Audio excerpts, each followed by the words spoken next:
नमस्कार दोस्तों, स्वागत है आपका आपके अपने YouTube channel exam Guru tips and tricks में। दोस्तों, रेलवे ग्रुप डी एनटीपीसी परीक्षा रीजनिंग के क्रैश कोर्स में आज हम वीडियो नंबर 12 करने वाले हैं और आज का जो टॉपिक है क्रम व्यवस्था परीक्षण। हमारा यही मोटो था कि आज मैं जो टॉपिक पढ़ा रहा हूं, जो भी 15-20 क्वेश्चन आपको उस टॉपिक के करा रहा हूं, तो आप घर पे जाके उस टॉपिक के सेल्फ से 50 क्वेश्चन की खुद से प्रैक्टिस कर डालो। ठीक, तो आज का टॉपिक है क्रम व्यवस्था परीक्षण। बहुत इंपॉर्टेंट प्रश्न यहां से बनते हैं। ऐसा क्वेश्चन पूछा जाता है कि राम आगे से 15वें स्थान पर है, पीछे से 20वें स्थान पर है, तो उस कुल बच्चों की पंक्ति में कुल छात्रों की संख्या बताओ।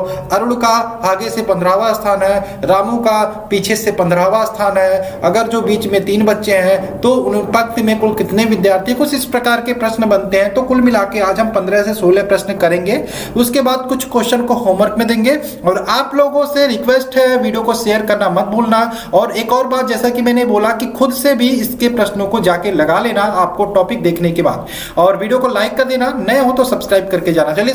हेलो दोस्तों, अब एसएससी, सीजीएल और सीएचएसएल एग्जाम्स की तैयारी करना हुआ और भी आसान। अनअकैडमी आपके लिए लेकर आया है एक special practice PYQ test series, जो कि 7 दिसंबर से लेकर 1 जनवरी तक डेली बेसिस पर कंडक्ट कराया जाएगा। इस टेस्ट सीरीज द्वारा general science, general awareness, reasoning, English और क्वांट्स जैसे सब्जेक्ट्स में आपकी तैयारी होगी और भी मजबूत। इसी के साथ स्पेशल फ्री क्लासेस द्वारा कराया जाएगा इन टेस्ट का एनालिसिस देश के टॉप एजुकेटर्स द्वारा। अगर आप फर्स्ट टाइम अनअकैडमी पर आ रहे हैं तो यूज़ करें मेरा अनलॉक कोड, एनरोल करें इस फ्री टेस्ट में और एक्सपीरियंस करें अनअकैडमी प्लेटफॉर्म को। यही नहीं, अगर आप अनअकैडमी का प्लस सब्सक्रिप्शन लेंगे तो इस कोड से आपको 10% इंस्टेंट डिस्काउंट मिलेगा, जो ऑलरेडी अप्लाइड होगा। सेशन को शुरू करते हैं। बहुत इंपॉर्टेंट सेशन होगा। उससे पहले कुछ चीजें हैं जिनको हम बताना चाहेंगे। जैसे अगर जो किसी व्यक्ति का पंक्ति में ऊपर से स्थान दे देता है कि ऊपर से स्थान है, ऊपर से स्थान दे देता है, और फिर नीचे से स्थान दे देता है, यानी कि ऊपर से स्थान दे दिया किसी एक व्यक्ति का और नीचे से स्थान दे दिया, और आपसे पूछे कि पंक्ति में कुल कितने व्यक्ति हैं, तो आप ध्यान रखना इसको कैसे सॉल्व करोगे। तो व्यक्ति का एक व्यक्ति है, उसका ऊपर से स्थान जो भी स्थान होगा उसको लिख देना, प्लस नीचे से जो स्थान होगा उसको लिख देना, इन दोनों को जोड़ देना और -1 कर देना, तो आपका पंक्ति में कुल विद्यार्थियों की संख्या निकल के आ जाएगी। अगर जो किसी व्यक्ति का दाएं से स्थान पूछे, किसी व्यक्ति का पंक्ति में दाएं से स्थान अथवा नीचे से स्थान पूछे, दाएं अथवा नीचे से स्थान पूछे, तो क्या करोगे, आपको दिया होगा पंक्ति में कुल विद्यार्थियों की संख्या, पंक्ति में कुल व्यक्तियों की संख्या से माइनस करोगे उस व्यक्ति का पंक्ति में बाएं से स्थान और उसमें क्या करोगे, +1 कर दोगे। इसी प्रकार से तीसरा क्वेश्चन बन सकता है, किसी व्यक्ति के पंक्ति में बाएं से स्थान अथवा ऊपर से स्थान, तो क्या करोगे, पंक्ति में जितने भी विद्यार्थी होंगे, जितने भी व्यक्ति होंगे उसमें से माइनस करोगे उस व्यक्ति का पंक्ति में दाएं अथवा नीचे से स्थान और उसमें +1 जोड़ दोगे। ये तो आपका बेसिक था जिसको मैंने बताया, और इसी पे सारे क्वेश्चन आज आपके लगने वाले हैं। तो चलिए शुरू करते हैं। बहुत इंपॉर्टेंट सेशन होगा। इसको हम रिमूव करें, इसको रिमूव करते हैं। चलिए इसको हम करते हैं रिमूव। ठीक, कहां से रिमूव होगा मुझे भी नहीं पता, चलो छोड़ो, रिमूव नहीं करते हैं। क्वेश्चन को देखते हैं। एक पंक्ति में क्या क्वेश्चन है, कहां गया पेन, कहां गया मेरा, हाँ, एक पंक्ति में रमन, ठीक है, रमन के, ठीक है यहां है, एक पंक्ति में रमन का प्रारंभ से 15वां स्थान है, अंत से 11वां स्थान है, यानी कि प्रारंभ से जो स्थान है 15वां है और अंत से जो स्थान है वो 11वां है। तो उस पंक्ति में कितने लोग हैं, तो यहाँ पे मैंने पहला वाला बताया था, उस पंक्ति में कितने लोग हैं, यानी कि 11 और 15 को जोड़ोगे -1 कर दोगे, आपका आंसर निकल के आ जाएगा। तो पंक्ति में कितने लोग हो जाएंगे, 11 15 जोड़ो, 15 + 11 कितने हो गए, 5 1 6 और 1 2, यानी कि 26 -1 यानी कि 25 लोग कुल पंक्ति में होंगे, यानी कि ऑप्शन नंबर ए यहाँ पे राइट आंसर हो जाएगा। आगे चले क्वेश्चन नंबर 2 की बात कर ले। 31 विद्यार्थियों की कक्षा में अरुण का स्थान 17वां है, अंत से उसका स्थान, देखो अंत से उसका स्थान पूछे, अंत से उसका स्थान पूछे या फिर अंत से पूछे या फिर दाएं से पूछे, ठीक है, बराबर है, अंत से पूछे या दाएं से पूछे बराबर है। क्या करोगे, जितने विद्यार्थी है 31 विद्यार्थी है उनमें से 17 घटाओगे और क्या करोगे, +1 कर दोगे। तो 31 में से आप 17 घटा लो, +1 कर दोगे तो आपका 15वां स्थान निकल के आ जाएगा।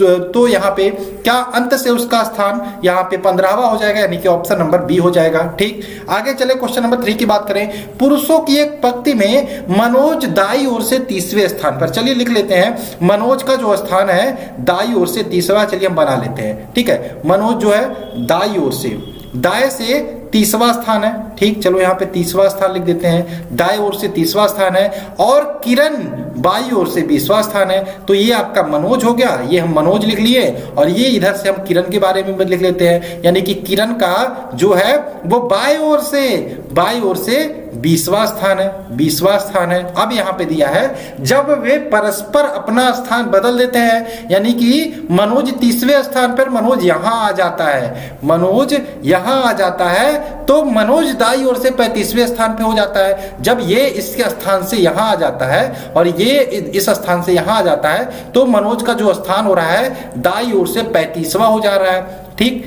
35वां हो रहा है। अब देखो यहाँ पे क्या पूछा है, तदनुसार उस पंक्ति में कुल कितनी संख्या है। अब देखो बाएं से यहाँ 20वां है और दाएं से यहाँ 35वां है, कुल व्यक्तियों की संख्या पूछा है। तो 20 + 35 -1 कर दोगे, तो 20 + 35 करोगे 35, 20 55 -1 कर दोगे 54, यानी कि 54 निकल के आ जाएगा। यही आपका आंसर हो जाएगा। क्वेश्चन नंबर 4 की बात कर ले, बहुत ही सिंपल सारे क्वेश्चन है, आसानी से लगेंगे, कोई दिक्कत नहीं, कोई टेंशन लेने की जरूरत नहीं है। एक लड़की की एक पंक्ति में वीणा आरंभ से 12वीं है, वीणा जो है वो आरंभ से 12वीं है, अंत से 19वीं है। लड़की की एक अन्य पंक्ति में सुनीता आरंभ से 14वीं है, अंत से 20वीं है। दोनों पंक्ति में मिलाकर कुल लड़कियां कितनी हैं? तो पहली पंक्ति का यहाँ पे सॉल्व कर लो, दूसरी पंक्ति को यहाँ पे सॉल्व कर लो। तो पहली पंक्ति की बात करें, आरंभ से वीणा 12वीं है और अंत से 19वीं है, 12 19 जोड़ के -1 कर दो, तो ये कितना निकल के आ जाएगा, 30 निकल के आ जाएगा। इसी प्रकार से दूसरे पंक्ति की बात करें, सुनीता की बात हो रही है, सुनीता आरंभ से 14वीं है, अंत से 20वीं है, और यहाँ पे -1 कर दो, 14 और 20 जोड़ोगे अब 34 -1 33 हो जाएगा। और यहाँ पे दोनों को जोड़ोगे, पंक्ति में कुल कितने लड़कियां हैं, 30 30 60 63 यहाँ पे निकल के आ जाएगा। देखो ऑप्शन दिख रहा है कहीं पे, जी हाँ दिख रहा है, ऑप्शन नंबर सी यहाँ पे राइट आंसर हो जाएगा 63। आगे चले क्वेश्चन नंबर 5 की बात करें। सीमा का छोटा भाई सोहन सीता से आयु में बड़ा है, श्वेता दीप्ति से छोटी है, किंतु सीमा से बड़ी है, आयु में सबसे बड़ी कौन है? तो चलिए देखते हैं इसको सॉल्व करते हैं, इस टाइप के प्रश्नों को। सबसे पहले आपको क्या दिया है, सीमा का छोटा भाई सोहन, सीमा का छोटा भाई, तो सीमा बड़ी होगी, सोहन छोटा होगा, यही तो कह रहा है क्वेश्चन, यही कह रहा है। अब देखो सीता से आयु में बड़ा है, जो सोहन है सीमा का छोटा भाई सोहन सीता से आयु में बड़ा है, तो सोहन किससे बड़ा है, सीता से बड़ा है। आगे देखते हैं क्या कह रहा है, आगे कह रहा है श्वेता दीप्ति से छोटी है परंतु सीमा से बड़ी है। तो श्वेता जो है किससे छोटी है, श्वेता जो है किससे छोटी है, श्वेता छोटी है दीप्ति से, मगर किससे बड़ी है, सीमा से बड़ी है, ये सीमा से बड़ी है, ये क्रम बन गया आपका। ठीक, आयु में सबसे बड़ी कौन है, तो दीप्ति निकल के आया ना, तो ऑप्शन नंबर डी इसका राइट आंसर हो जाएगा। देखो मैंने बोला आपसे 50 क्वेश्चन की प्रैक्टिस करो, ये आप जल्दीबाजी में तेजी से तभी करोगे जब आप ज्यादा से ज्यादा क्वेश्चन की प्रैक्टिस करो, वो आपको सेल्फ से करना पड़ेगा। एग्जाम में टाइम वेस्ट करना बहुत बड़ी गलती हो जाती है। ठीक, अगर जो किसी क्वेश्चन पे आपने 2 से 3 मिनट भी वेस्ट कर दिया तो बहुत बड़ी गलती हो जाएगी, क्योंकि 90 मिनट में 100 क्वेश्चन करना बड़ी बात होती है, अटेम्प्ट कर पाना ही बड़ी बात होती है। कक्षा में सोहन का स्थान ऊपर से 7वां है और नीचे से 26वां है। कक्षा में कुल विद्यार्थियों की संख्या बताना है। अब देखो 7वां है ऊपर से, नीचे से 26वां है, 7 + 26 करोगे कितना आएगा, ये आएगा 33, -1 कर दोगे ये 32 हो गया। 32 देखोगे ऑप्शन नंबर 20 का राइट आंसर हो जाएगा। आगे चले क्वेश्चन नंबर 7 की बात कर लेते हैं। के बी से ज्यादा सुंदर है, अब सुंदरता की बात होती है, चलिए देख लेते हैं। सुंदरता की बात तो सब करते हैं, वैसे मैं सुंदर नहीं हूं, कोई दिक्कत नहीं है, मैम का छोड़ो। के बी से ज्यादा सुंदर है, के ज्यादा सुंदर है बी से, चलो ठीक है ये दिया है, कोई दिक्कत नहीं है। बी वाई के समान सुंदर नहीं, यानी कि बी वाई के समान सुंदर नहीं है, यानी कि वाई ज्यादा सुंदर होगा, तो वाई ज्यादा सुंदर होगा बी से। उसके बाद क्या दिया है, उसके बाद दिया है जे बी वाई के समान सुंदर नहीं है, जे बी या वाई के समान सुंदर नहीं है, यानी कि जे जो होगा असुंदर होगा, यानी कि बी वाई ज्यादा सुंदर होंगे। ठीक, आगे चले तदनुसार सुंदरता की कोटि में सबसे निचले स्तर पर कौन होगा। चलिए यहाँ पे देखते हैं। सबसे पहले इसमें दिया है के ज्यादा सुंदर है किससे, बी से। के ज्यादा सुंदर है बी से, तो बी तो यहाँ पे आंसर हो ही नहीं सकता। सबसे नीचे सबसे निचले स्तर की बात हो रही है, तो यहाँ पे हम के को काट देंगे क्योंकि के से कम सुंदर है बी। अब यहाँ पे देखते हैं वाई और बी की बात करें तो वाई से भी कम सुंदर है बी, तो यहाँ पे वाई भी कट जाएगा, यानी कि वाई भी आंसर नहीं होगा, के भी आंसर नहीं होगा। यहाँ पे बी आपका हो सकता है, लेकिन बी और वाई से भी कम सुंदर है आपका जे, तो क्या आंसर हो जाएगा, जे, यानी कि ऑप्शन नंबर डी इसका राइट आंसर हो जाएगा। जे सबसे नीचे स्तर पर होगा। क्वेश्चन नंबर 8 की बात कर लेते हैं। 45 विद्यार्थियों की एक कक्षा में एक बालक का 20वां स्थान है। एक बालक का 20वां स्थान है। जब दो और बालक प्रवेश लेते हैं तो वह एक स्थान नीचे हो जाता है। उसका अंत से नया स्थान क्या होगा। 45 बच्चे हैं, ठीक, तो 45 बच्चों में एक बालक का 20वां स्थान है, ठीक है। 45 बच्चों में एक बालक का 20वां स्थान है। दो बच्चे और प्रवेश कर लेते हैं तो कितना हो गया, 45 2 47 हो गया। अब यहाँ पे दो बच्चों जब प्रवेश लेते हैं, जब यहाँ पे देखो पहले अंत से 20वां स्थान था, ठीक है, दो बच्चे प्रवेश लेने के बाद क्या होगा, यहाँ पे अंत से क्या तो एक स्थान नीचे चला जाता है, यानी कि पहले 20वां स्थान था अंत से, अब उसका एक स्थान और नीचे चला गया, यानी कि 21वें स्थान पर पहुंच गया। तो 47 माइनस 21 करोगे, फिर आपको नीचे से स्थान बताना है, तो नीचे से स्थान बनाने के लिए क्या करोगे, +1 कर दोगे।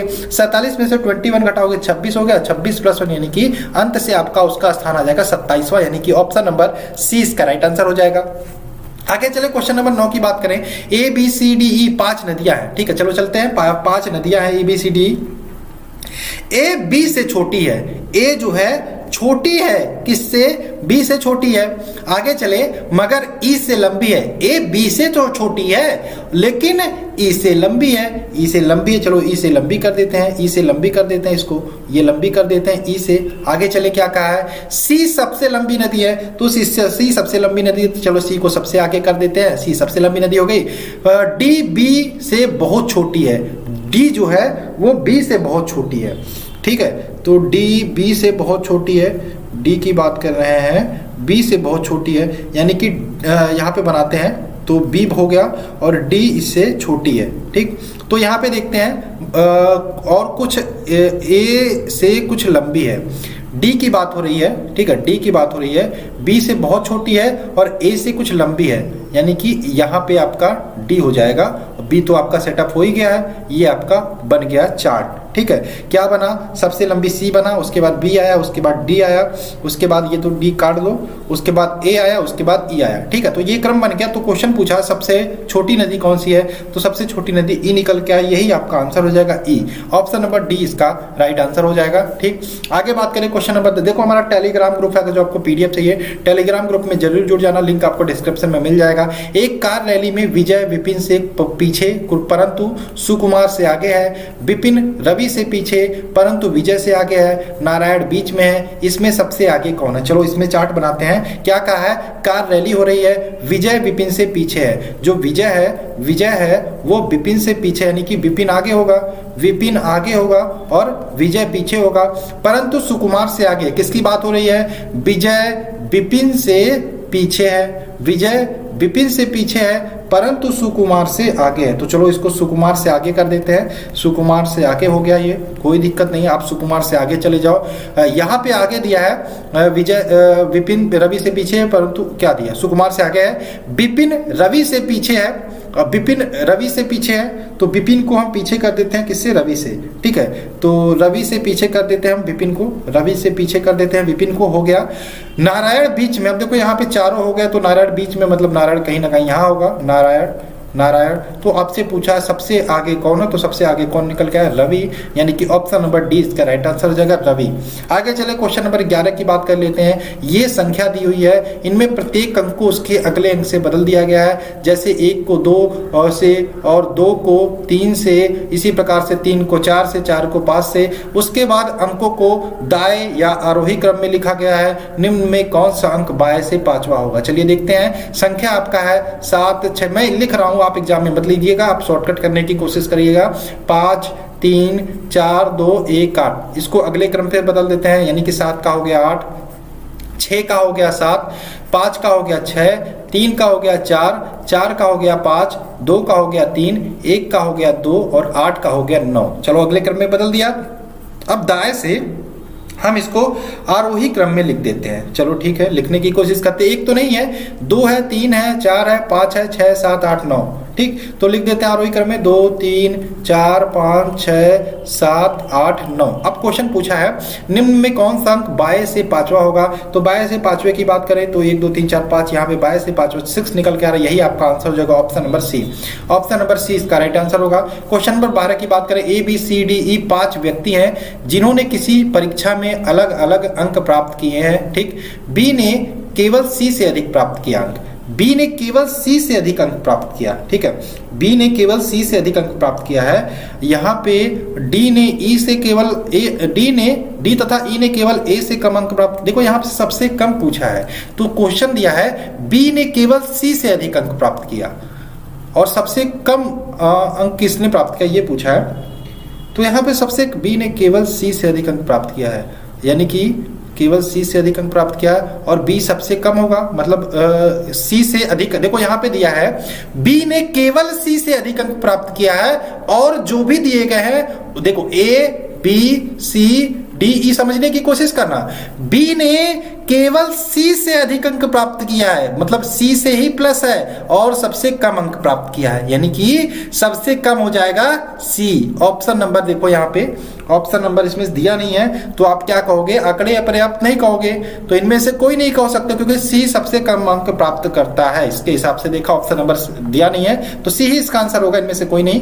क्वेश्चन नंबर 13 की बात करें, दी गई जानकारी को ध्यान से पढ़िए और दिए गए प्रश्न का उत्तर दीजिए।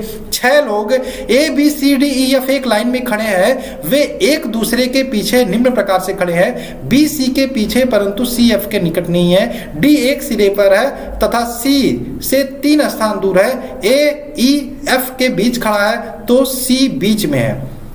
तो सी क्या क्वेश्चन है यहाँ पे, सी के बीच में, देखो इस सी किसके बीच में है ये होगा, सी किसके बीच में है ये क्वेश्चन होगा, किसके बीच में है। तो इसको हम सॉल्व करते हैं। दी गई जानकारी को ध्यान से पढ़िए, इसके बाद A B C D F कितने लोग हैं, ये 6 लोग हैं, एक पंक्ति में खड़े हैं, वे एक दूसरे के पीछे निम्न प्रकार से खड़े हैं। बी सी के पीछे, बी सी के पीछे है, ठीक है, बी कहाँ है, सी के पीछे है। चलो हम सी के पीछे बी को खड़ा कर देते हैं, परंतु सी एफ के निकट नहीं है, मतलब सी के पास एफ नहीं होगा, ये देख लेते हैं। उसके बाद डी एक सिरे पर है तथा सी से 3 स्थान दूर है, तो डी एक सिरे पर है और सी से 3 स्थान दूर है। चलो देख लेते हैं, इसको आगे कुछ कर सकते हैं। 3 स्थान दूर ए ई व एफ के बीच खड़ा है, ठीक है, ए जो होगा ई व एफ के बीच खड़ा है, लेकिन अगर जो हम एफ यहाँ पे लिखते हैं, ए ई व एफ के बीच खड़ा है,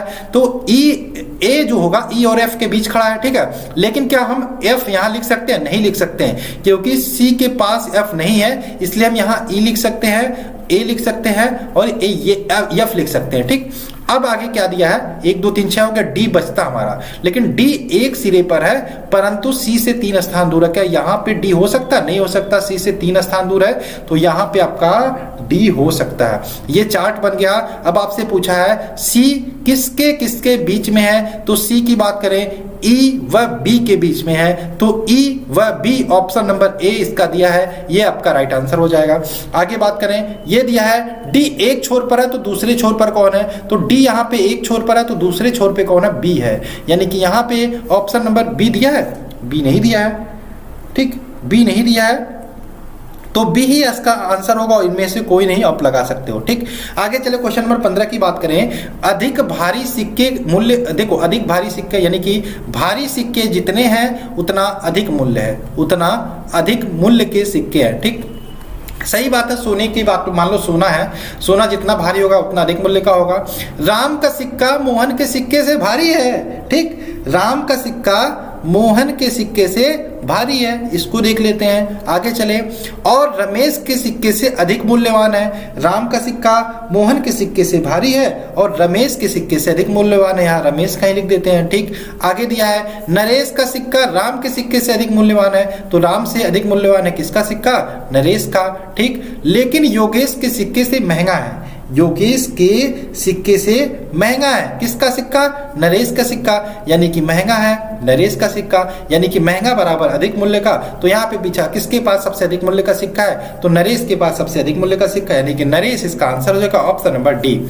आगे चले क्वेश्चन नंबर 16 की बात कर लेते हैं। लड़कों की एक पंक्ति में अमन ऊपर से 12वें स्थान पर है, बमन नीचे से 18वें स्थान पर है। ठीक है, जो पंक्ति है उसमें अमन ऊपर से 12वें स्थान पर है, अमन ऊपर से 12वें स्थान पर है और बमन नीचे से 18वें स्थान पर है। अमन तथा बमन के मध्य 6 लड़के हैं, तो पंक्ति में अधिकतम कितने लड़के हैं? ठीक है, तो बीच में लड़कों की संख्या आपको यहाँ पे पता है, तो इसका आप निकाल सकते हो। बीच में लड़कों की संख्या, बीच में लड़कों की संख्या बराबर पंक्ति में कुल लड़कों की संख्या, पंक्ति में कुल लड़कों की संख्या, पंक्ति में कुल लड़कों की संख्या, इसमें से माइनस कर दोगे अमन का ऊपर से स्थान, अमन का ऊपर से स्थान, ऊपर से स्थान, इसको आप सॉल्व करोगे आसानी से आंसर आ जाएगा। आप देख लो कैसे करते हैं। अमन का ऊपर से स्थान प्लस बमन का नीचे से स्थान, नीचे से स्थान। चलो देखते हैं यहाँ पे पंक्ति में कुल कितने लड़के हैं? पंक्ति में 6 लड़के हैं। ठीक, बराबर पंक्ति में कुल लड़कों की संख्या, इसको हमको निकालना है और इसमें से हम क्या करेंगे? इसमें से हम माइनस करेंगे क्या? जो अमन का ऊपर से स्थान है और क्या करेंगे? प्लस बमन का जो नीचे से 18 है। ठीक, अब यहाँ पे क्या करेंगे? मान लो ये निकालना हमें, तो ये निकालना है और यहाँ पे 12 प्लस 18 है, 12 18 जोड़ेंगे 30 हो जाएगा और x आपका इधर है, तो यहाँ पे 30 में से 30 और ये माइनस है। देखो ये 12 18 30, ये माइनस 30 है और माइनस 30 उसे जाएगा प्लस 30, यानी कि 30 और 6 यानी कि 36 निकल के आ जाएगा। यानी कि पंक्ति में कुल कितने विद्यार्थी होंगे? 36, ऑप्शन नंबर बी। तो ये क्वेश्चन थे आपके टोटल 4 क्वेश्चन हम आपको होमवर्क दे रहे हैं और इसको आप देख लीजिए, स्क्रीनशॉट ले लीजिए। ये 4 क्वेश्चन आप मुझे आंसर कमेंट करके बताइएगा। 4 क्वेश्चन, इसका पीडीएफ मैं शाम तक डाल दूंगा टेलीग्राम ग्रुप में जरूर ऐड हो जाना। चलिए वीडियो को ही खत्म करते हैं। वीडियो अच्छा लगा लाइक करना मत भूलना। नेक्स्ट जो हम रीजनिंग का टॉपिक करेंगे वो हम करेंगे वर्ड फॉर्मेशन, वो आपको कल वीडियो मिल जाएगी। ठीक है, तो चलिए मिलते हैं नेक्स्ट वीडियो में। जय हिंद दोस्तों, जय भारत।